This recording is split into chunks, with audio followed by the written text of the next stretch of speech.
আসসালামু আলাইকুম। আজকের আলোচনার বিষয় প্রতিস্থাপন বিক্রিয়া।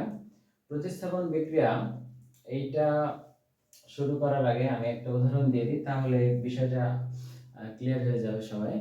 যে প্রতিস্থাপন বিক্রিয়া আমি একটা উদাহরণ দিই এমন যে ধরো তোমরা ক্লাসে দুই বন্ধু একই বেঞ্চে বসার জন্য তোমরা ফাইট শুরু করছো। এখন এর মধ্যে একজন মোটা আর একজন চিকন। স্বাভাবিকভাবে যে মোটা সাধারণত তার শক্তি একটু বেশি হবে এবং যে চিকন তার শক্তি একটু কম। তো দেখা যাবে যে ওই মোটা যে তার শক্তি বেশি হওয়ার কারণে কম যে শক্তি তাকে সরায় দিয়ে সে তার পছন্দ মতো জায়গাটা দখল করতে পারবে। প্রতিস্থাপন বিক্রিয়ার ক্ষেত্রে একইভাবে যারা বেশি সক্রিয় বা যারা বেশি শক্তিশালী তারা তুলনামূলক কম শক্তিশালী মৌলগুলোকে সরাই দিবে, দিয়ে সে তার জায়গা দখল করে নেবে। ওকে, এখন এখানে আমার দেওয়া আছে একটা বিক্রিয়াতে জিঙ্ক প্লাস কপার সালফেট উৎপন্ন হয়েছে, জিঙ্ক সালফেট প্লাস কপার।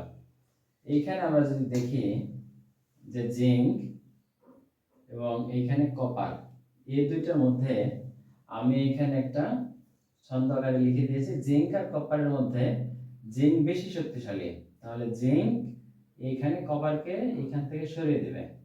এখন এখান থেকে সরিয়ে দিলে তাহলে কপার অন্য জায়গায় চলে যাবে, তাহলে জিঙ্ক এই জায়গায় যে বসে জায়গাটা দখল করে নিল, তাহলে হয়ে যাবে জিঙ্ক সালফেট আর কপারটা এবারে চলে আসবে। একইভাবে আয়রন এবং কপার সালফেটের মধ্যে আয়রন আর কপারের মধ্যে আয়রন বেশি শক্তিশালী, যার ফলে আয়রন এই কপারকে সরিয়ে দিয়ে জায়গা দখল করে নেবে এবং তৈরি হবে ফেরাস সালফেট প্লাস কপার। এখন আমরা বুঝবো কিভাবে যে কার শক্তি বেশি এবং কার শক্তি কম।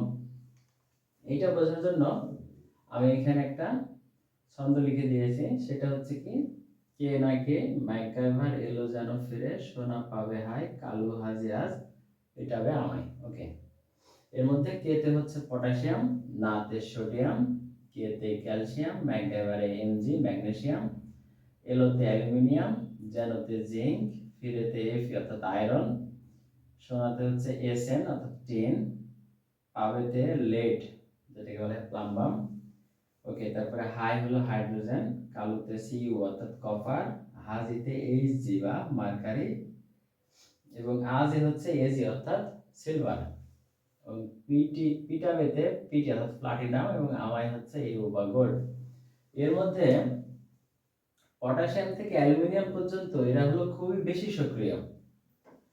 পটাশিয়াম থেকে অ্যালুমিনিয়াম পর্যন্ত অত্যধিক বেশি সক্রিয়, তাহলে এরা এর নিচে যারা আছে এদের সাথে যদি রিঅ্যাকশন করে তাহলে হইতেছে এইখানকার যে কাউকে সরাই দিয়ে উপরের গুলো জায়গা দখল করে নেবে।